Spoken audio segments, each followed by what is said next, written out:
No vídeo de hoje a gente vai falar um pouco sobre a descoberta dos elétrons. Qual foi o experimento primordial, o experimento base para que essas partículas fossem descobertas. Então eu costumo dizer que são 3 pontos fundamentais para que a gente entenda a figura geral de um experimento. Desenho experimental, as observações que aquela experimentação está te dando, a interpretação e conclusões daquele experimento. O experimento primordial para a descoberta dos elétrons foi feito em 1897 por um pesquisador chamado J.J. Thomson. E esse pesquisador, junto com seus alunos, eles estavam trabalhando com um conjunto de raios chamados raios catódicos. Então ele tinha, na verdade, uma câmara, onde nessa câmara ele tinha 2 placas, e essas placas elas eram conectadas por uma corrente, onde você podia passar uma diferença de potencial entre essas placas. E existia uma câmara onde você conseguia introduzir um determinado gás. Nesse caso, eles estavam trabalhando com o gás hidrogênio, que está aqui representado em verde. Quando você passava uma diferença de potencial nessa câmara, na presença desse gás, você liberava uma quantidade de gás, uma quantidade de raios, na verdade, que eles chamaram de raios catódicos. Continuando aqui na outra etapa do desenho experimental deles, você tinha um outro conjunto de placas no qual esses raios catódicos passavam. E você tinha uma placa com polo positivo, uma placa com polo negativo, onde novamente você tinha a capacidade de aplicar uma diferença de potencial entre essas 2 placas, que estão aqui representadas. E por fim, como em todo desenho experimental, você tem que ter uma forma de detectar a sua experimentação. Então eles tinham aqui representado em azul uma tela de fósforo, que era um anteparo, o detector deles, onde eles conseguiam medir, na verdade, eles conseguiam ver a trajetória aonde que esses raios catódicos batiam nesse anteparo. Hipótese. Esses raios catódicos eram formados por partículas carregadas negativamente. Então a primeira condição que eles fizeram foi submeter essas placas a uma diferença de potencial 0. Então, vou representar aqui em verde. Quando o ΔV, diferença de potencial, dessas placas era 0, os raios catódicos gerados por essa fonte batiam no anteparo e não tinham nenhum deslocamento da sua trajetória. Batiam aqui exatamente no meio. E eles pensaram, numa outra condição experimental, vamos aumentar um pouco a diferença de potencial entre essas 2 placas. Pois bem, quando eles aumentaram a diferença de potencial, agora eu vou botar aqui, ΔV maior que 0, eles viram uma deflexão desses raios catódicos, da trajetória desses raios catódicos, elas se desviaram para essa parte superior do anteparo. Então eu vou representar aqui. E eles observaram que ela tinha uma distância que eles chamaram de ΔX menos, porque, curiosamente, elas foram em direção à placa de polo positivo. Então eles especularam, começaram a ver a observação de que, se você tem uma placa de polo positivo, aplica uma diferença de potencial maior que 0 e ela deflete para a sua trajetória para a região positiva, ela possivelmente é carregada negativamente. E eles pensaram, vamos lá, uma outra condição, vamos testar uma outra condição experimental. Vamos agora aumentar ainda mais a diferença de potencial. Então agora eles aumentaram o ΔV ainda mais. Estou representando aqui 2 sinais de maior, tá? Para representar uma diferença de potencial maior que essa condição aqui. E, interessantemente, quando eles fizeram isso, os raios catódicos que saíram aqui da fonte, eles ao invés de baterem ainda mais acima do anteparo, eles na verdade deslocaram essa trajetória e bateram numa região aqui embaixo, deslocando a sua trajetória para a placa de polo negativo.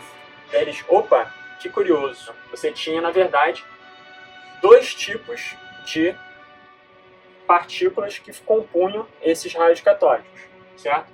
Uma negativa, porque a sua trajetória foi defletida para a placa de polo positivo, e uma outra positiva, porque foi defletida para a placa de polo negativo.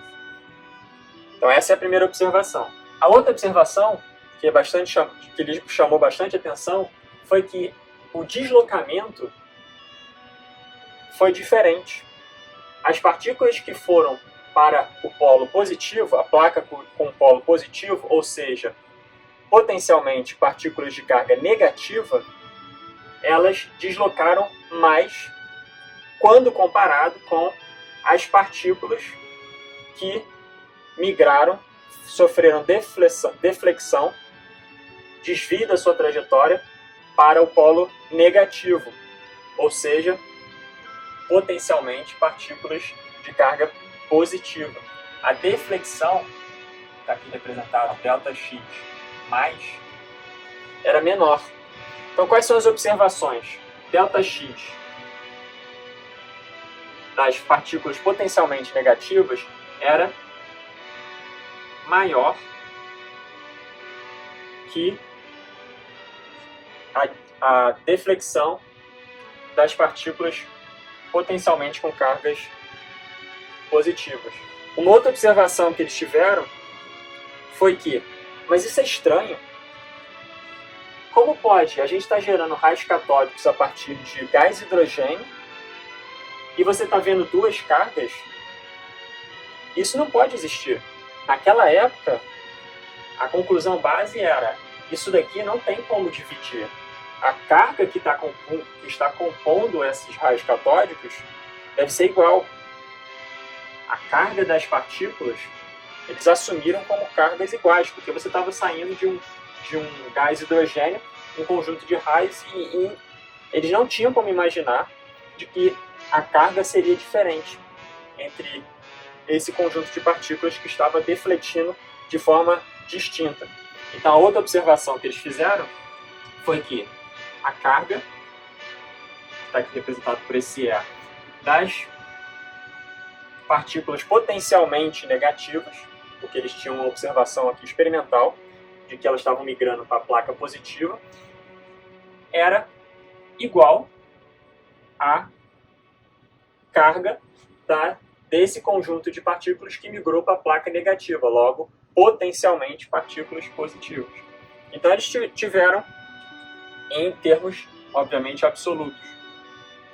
Então, quando eles fizeram essa relação, e eles já também sabiam, na época, de que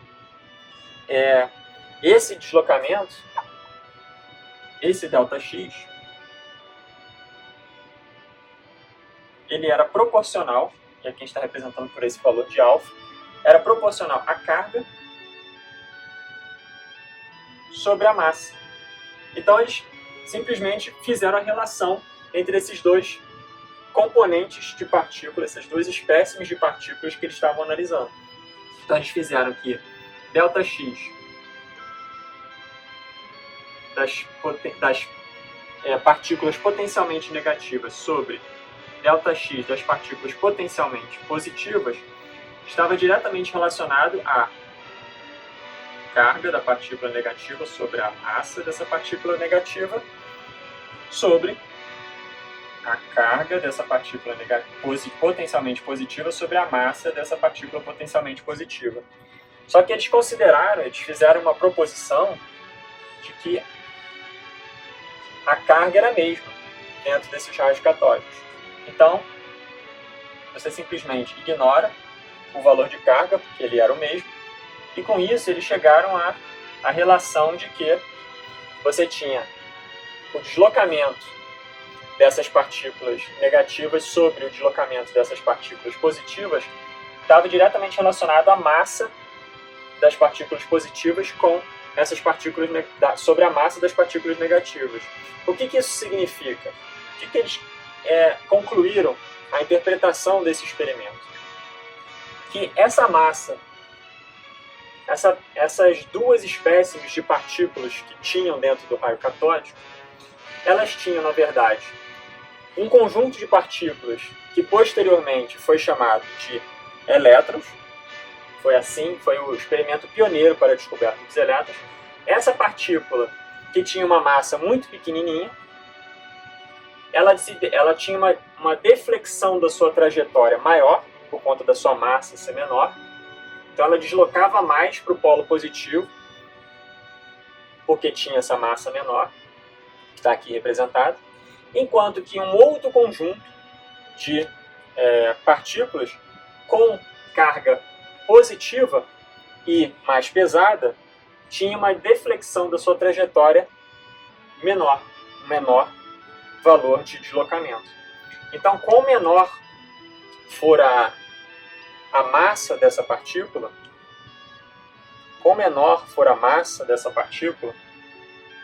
maior vai ser a deflexão dela.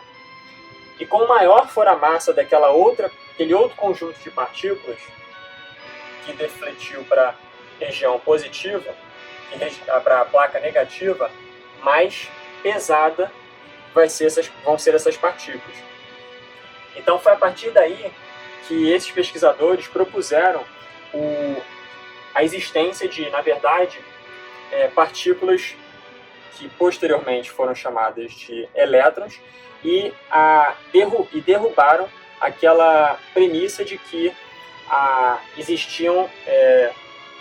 o átomo, na verdade, era formado por ele era indivisível. Então, com esse experimento, caiu por terra aquela ideia de que o átomo era formado simplesmente por uma grande massa, uma grande massa que não era divisível. Então, essa é a primeira evidência de que você tinha essas partículas subatômicas, onde, na verdade, você tinha uma partícula carregada negativamente, que depois foi cunhada o nome de elétron, com uma determinada massa, e existe um outro experimento para determinar a massa do elétron, que a gente não vai discutir hoje, mas nós sabemos que atualmente a massa do elétron é 9,11 vezes 10 a menos 31 kg.